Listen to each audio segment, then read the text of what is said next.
अब हम लोग पढ़ने वाले हैं प्रोटॉन के बारे में। तो प्रोटॉन जो होता है उसका रिलेशन बेसिकली होता है एटॉमिक नंबर से और एटॉमिक मास से। तो proton atomic number is equals to number of proton के। ये नॉर्मली क्या होता है, एटॉमिक नंबर जो है जितना किसी भी एलिमेंट में प्रोटॉन होता है वही उसका एटॉमिक नंबर होता है। जैसे कि यहाँ पे अगर हम एग्जांपल के लिए लेते हैं कि सोडियम, तो सोडियम का एटॉमिक नंबर हम सबको याद है 11 होता है। अगर पूछा जाए कि सोडियम में कितना प्रोटॉन है तो एटॉमिक नंबर सिर्फ एक ही चीज का जानकारी देता है और वो क्या होता है कि नंबर ऑफ प्रोटॉन के बारे में। इसका मतलब कि सोडियम में प्रोटॉन की संख्या भी कितनी है, 11 है, और इस एटॉमिक नंबर को डिनोट किया जाता है Z से। ठीक है, यहाँ पे हम लोग केस बाय केस पढ़ेंगे। केस 1 में क्या पढ़ते हैं, इन एनी केस, किसी भी केस में क्या होता है, atomic number is equals to number of proton is equals to number of electron. किसी भी केस में क्या होता है कि एटॉमिक नंबर जितना होता है उतना ही नंबर ऑफ प्रोटॉन होता है और उतना ही क्या होता है, नंबर ऑफ इलेक्ट्रॉन होता है। जैसे यहाँ पे वापस से हम लोग एग्जांपल ले लेते हैं नाइट्रोजन। तो नाइट्रोजन का एटॉमिक नंबर कितना होता है, 7। अब यहाँ पे पूरे केमिस्ट्री में सिर्फ एक ही चीज होता है जो थोड़ा सा ज्यादा रिमेम्बर करना पड़ता है और वो है एटॉमिक नंबर, जो हम लोग बचपन से ही देखते आ रहे हैं कि एटॉमिक नंबर जरूर याद कर लेना चाहिए। तो एटॉमिक नंबर यहाँ पे नाइट्रोजन का कितना हो गया, 7 हो गया।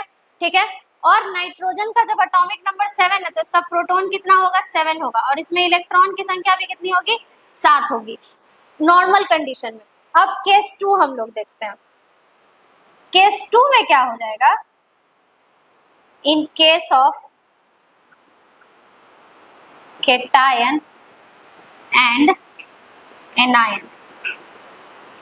केटायन और एनायन के केस में केटायन कब बनता है, जब इलेक्ट्रॉन को लॉस किया जाता है, और एनायन तब बनता है जब इलेक्ट्रॉन को गेन किया जाता है। यहाँ पे अभी हम लोग जब आगे इलेक्ट्रॉन के बारे में पढ़ेंगे तब हम लोग आयंस के बारे में भी डिस्कस करेंगे। ठीक है, यहाँ पे होता क्या है कि इस बार जो एटॉमिक नंबर होगा वो not equal to number of electron के होगा। प्रोटॉन यहाँ भी नहीं बदलेगा। आयंस के केस में भी हम लोग क्या याद रखेंगे कि नंबर ऑफ प्रोटॉन्स यहाँ भी चेंज नहीं होने वाला है, लेकिन नंबर ऑफ इलेक्ट्रॉन चेंज हो जाएगा। एटॉमिक नंबर जो किसी भी केस में नंबर ऑफ प्रोटॉन और नंबर ऑफ इलेक्ट्रॉन के बराबर होता है, केटायंस के केस में और एनायंस के केस में यही चीज क्या हो जाएगा, atomic number is not equal to number of electron. क्योंकि केटायन का मतलब ही क्या होता है, केटायन का मतलब होता है कि यहाँ पे होता है लॉस ऑफ इलेक्ट्रॉन, और इलेक्ट्रॉन के लॉस होने से यहाँ पे प्रोड्यूस होता है पॉजिटिव चार्ज। ये कैसे होता है, जैसे हम यहाँ बात करते हैं सोडियम, तो सोडियम में हम लोग जानते हैं कि अगर इसका एटॉमिक नंबर 11 है तो इसका क्या होगा, नंबर ऑफ इलेक्ट्रॉन भी 11 ही होगा। तो इसके पास 11 इलेक्ट्रॉन है और 11 ही क्या है, इसके पास प्रोटॉन ही है, यानी 11 इसके पास निगेटिव चार्ज है और 11 इसके पास पॉजिटिव चार्ज है। तो ये 11 एक दूसरे को क्या करता है, कैंसिल आउट करता है। लेकिन जब सोडियम अपना ऑक्टेट उड़ाने के लिए एक इलेक्ट्रॉन को लॉस कर देता है, यानी सोडियम का हम लोग इलेक्ट्रॉनिक कॉन्फ़िगरेशन करेंगे तो क्या होता है 2, 8 और 1, ये 1 इलेक्ट्रॉन को ये क्या करता है, लॉस कर देता है। तो लॉस ऑफ इलेक्ट्रॉन के कारण इसके पास इलेक्ट्रॉन की संख्या घट जाती है, यानी प्रोटॉन अभी भी 11 है लेकिन इलेक्ट्रॉन कितना हो जाता है, 10 हो जाता है, जिसके कारण जो एक एक्स्ट्रा पॉजिटिव चार्ज होता है वो हम लोग सोडियम के सर पे दिखा देते हैं। तो Na किस में बदल गया, Na प्लस में, due to loss of electron, electron को क्या करके, लॉस करके। इसी तरह से अगर किसी का एनायन बनाना होगा तो क्या करेगा, वो अपना ऑक्टेट पुराने के लिए 1 इलेक्ट्रॉन 2 इलेक्ट्रॉन जितना भी इलेक्ट्रॉन चाहिए होता है उतना इलेक्ट्रॉन को वो गेन करता है।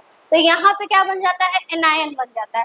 तो अगर हम बात करें क्लोरीन का, तो क्लोरीन का टेंडेंसी क्या होता है कि ये इलेक्ट्रॉन को गेन करता है और क्या बन जाता है, Cl माइनस, मतलब एक जो होता है वो लॉस करके बनाता है और दूसरा एनायन कैसे बनता है, गेन करके। और इन दोनों ही केस में, एक केस में इलेक्ट्रॉन बढ़ जाता है और एक केस में इलेक्ट्रॉन घट जाता है। एनायन के केस में इलेक्ट्रॉन बढ़ता है और केटायन के केस में इलेक्ट्रॉन क्या होता है, लॉस होता है।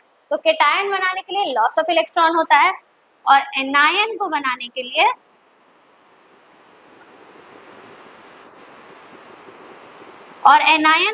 के लिए गेन ऑफ इलेक्ट्रॉन होता है, जो कि यहाँ पे Cl ने किया है। अब हम लोग देखेंगे एटॉमिक मास को। एटॉमिक मास जो होता है वो P प्लस N होता है, यानी नंबर ऑफ प्रोटॉन और नंबर ऑफ न्यूट्रॉन का जो सम होता है उसी को हम लोग यहाँ पे एटॉमिक मास बोलेंगे। और ये एटॉमिक मास को डिनोट किया जाता है A से, डिनोटेड बाय A। जो एटॉमिक मास होता है उसको निकालने के लिए एक ट्रिक है। अगर हमको एटॉमिक नंबर याद है तो हम एटॉमिक मास आसानी से निकाल सकते हैं। तो ट्रिक क्या है? बहुत सिंपल सा ट्रिक है।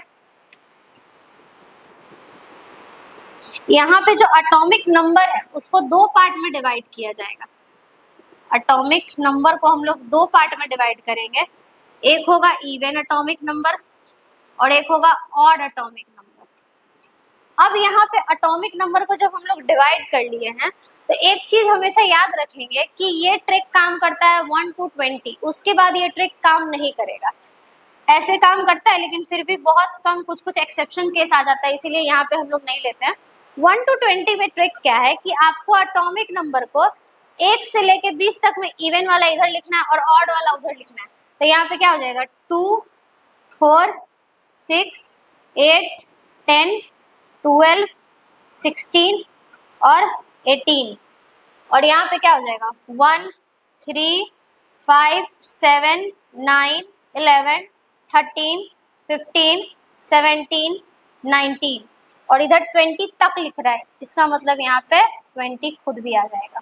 ठीक है, अब यहाँ से शुरू करते हैं। इवन में क्या करना है, 2 टाइम्स करके छोड़ देना है, यानी जो एटॉमिक नंबर है उसका 2 टाइम्स करके छोड़ देना है।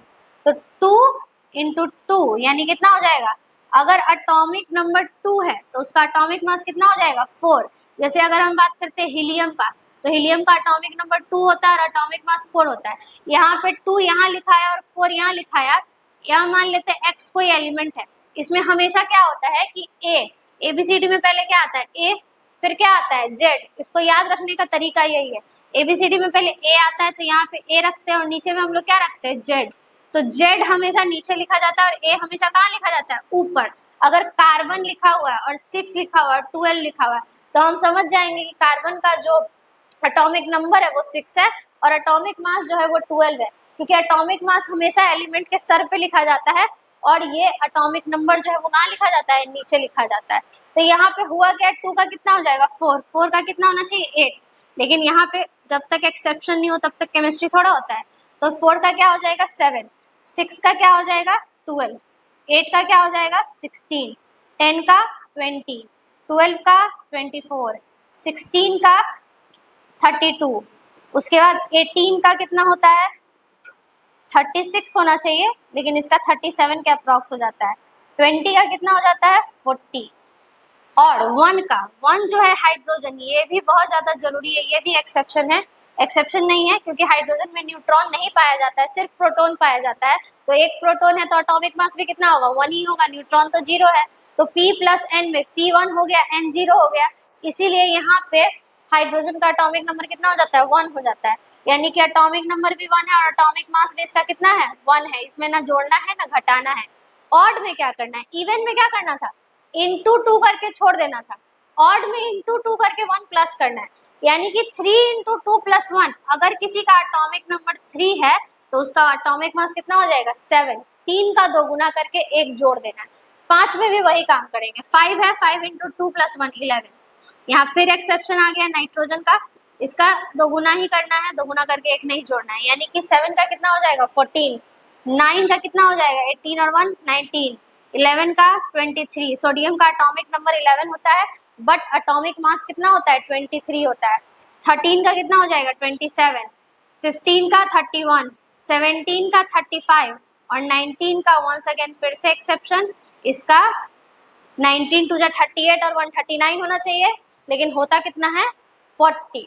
अब यहाँ से एक चीज और हम लोग निकाल सकते हैं, जैसे ही एटॉमिक नंबर हमको याद हुआ, हमको नंबर ऑफ प्रोटॉन याद हो गया, ठीक है। और नॉर्मल केस में जैसा कि हम लोग पढ़े कि नंबर ऑफ इलेक्ट्रॉन भी क्या होता है उतना ही होता है, लेकिन यहाँ पे अब न्यूट्रॉन निकालने का सवाल आता है। तब से हम प्रोटॉन और इलेक्ट्रॉन का चर्चा कर रहे थे, न्यूट्रॉन का कभी नहीं कर रहे थे। अब जब एटॉमिक मास आया है तो हम न्यूट्रॉन के बारे में भी जानेंगे, क्योंकि A = A से यहाँ पे किस चीज को डिनोट किया जा रहा है एटॉमिक मास को, is equals to P plus N, जहाँ की पी क्या है, प्रोटॉन है, एन क्या है, न्यूट्रॉन है, और ए क्या है मेरा, एटॉमिक मास है। अब P के जगह पे हम लोग Z लिख सकते हैं। पहले भी हम लोग जानते हैं कि atomic number is equals to number of proton, यानी Z बराबर किसके, P के।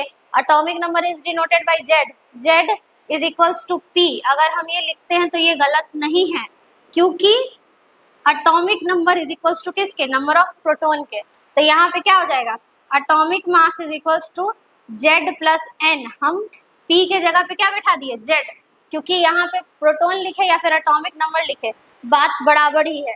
तो अगर हमको n निकालना रहेगा तो n निकालने के लिए क्या करेंगे, a माइनस जेड, यानी न्यूट्रॉन निकालने के लिए एटॉमिक मास में से एटॉमिक नंबर को हमेशा क्या करेंगे, सब्ट्रैक्ट करेंगे। यहाँ पे एक हम लोग निकाल के भी देख लेते हैं, जैसे एग्जाम्पल के लिए सबसे सस्ता कौन, सोडियम। सोडियम को अगर हम लोग लेते हैं तो सोडियम का एटॉमिक मास अभी अभी हम देखे कि एटॉमिक नंबर इसका कितना है, 11 है, तो एटॉमिक मास इसका कितना हो जाएगा, 23 हो जाएगा। अब जब एटॉमिक मास 23 है और एटॉमिक नंबर कितना है, 11 है, तो एटॉमिक मास में से एटॉमिक नंबर घटाएंगे तो न्यूट्रॉन की संख्या कितनी, 12, इसीलिए इसका मास बढ़ गया। न्यूट्रॉन जब बढ़ता है तो एटॉमिक मास भी क्या होता है, बढ़ता है, क्योंकि atomic mass is equals to P plus N। और ये ट्रिक याद रखेंगे तो आसानी से बन जाएगा।